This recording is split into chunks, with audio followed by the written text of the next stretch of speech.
viewers.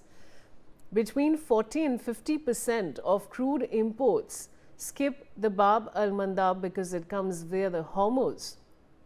However, a chunk of those imports have been affected by Tehran's blockade. The government has shielded the loss by diversifying sources, moving from 27 to 41 sellers, and resumed purchases from Russia. These purchases had been scrapped over US demands as a precondition for signing an interim tariff framework agreement with India. And now let me show you the Indian vessel tracker. Let's look at that, viewers. So now the India ship tracker, we're talking about Shivalik, which has of course arrived. Now the type is an LPG tanker, that's what it is. It's arrived on the 16th of March 2026 and the capacity is 46,000 MT LPG. So that is of course about Shivalik. We've put in a tracker for you at NewsX to give you a better understanding of what's happening. Can we have the second slide, please? Now we have the Jag Ladki. The type is crude tanker, arrived on the 18th of March and the capacity is 80,886 MT crude oil. So that's of course the second ship that has arrived. Nanda Devi, again an LPG carrier, arrived on the 17th of March and 46,500 MT LPG is what the capacity is. That is Nanda Devi that we're discussing, the third ship that has arrived. Pine Gas number 4 is type LPG carrier, arrived on the 2nd of April, pardon me, and the capacity is 58,585 MT. That is the details of Pine Gas. Now Jag Vasant, again LPG carrier, arrived on the 28th of March and the capacity is 54,490 MT. That is the fifth ship. BWTYR type LPG carrier, again arrived on the 31st of March and the capacity is 94,000 MT. That is a sixth ship that has arrived. So this, viewers, is the details of the India ship tracker. We're giving you all of the details to give you a better understanding of how the situation is unfolding. So these are all the details. 6 of them have arrived. Now let's talk about the crude oil tankers. Number 4. Though the 4 of the crude oil tankers have arrived, LPG carriers 6, LNG tankers are 1. And let's talk about the total capacity of the crude oil tankers. Now the type is still stranded.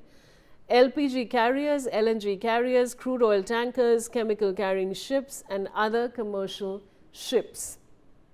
These are the ships that are currently stranded. Total ships are 18, total crew is 485.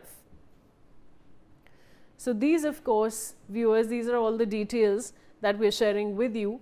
And now, of course, I have Mr. Sandeep Bhatnagar, he's an economist, joining me. Mr. Bhatnagar, what would you like to say on what we've just collated for our viewers?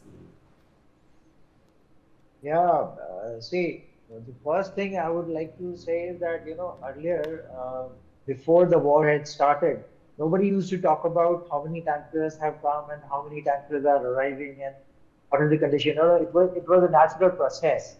But now, as the times have changed and, the war is going on, tankers are arriving, and it is very, very important for us to track these things because,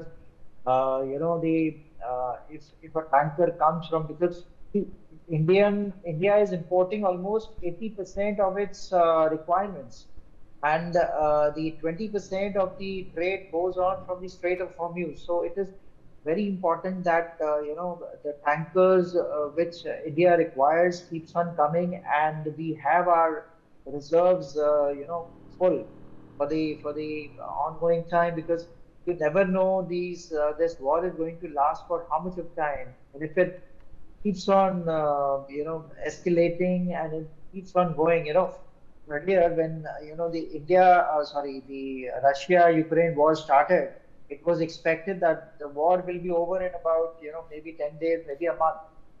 and it is still going on.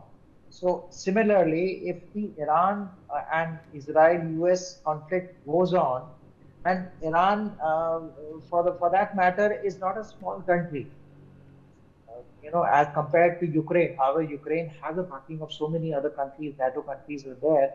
But Iran is comparatively a bigger country. They have a larger base. Their military is very strong, so they can prolong the war for so many days.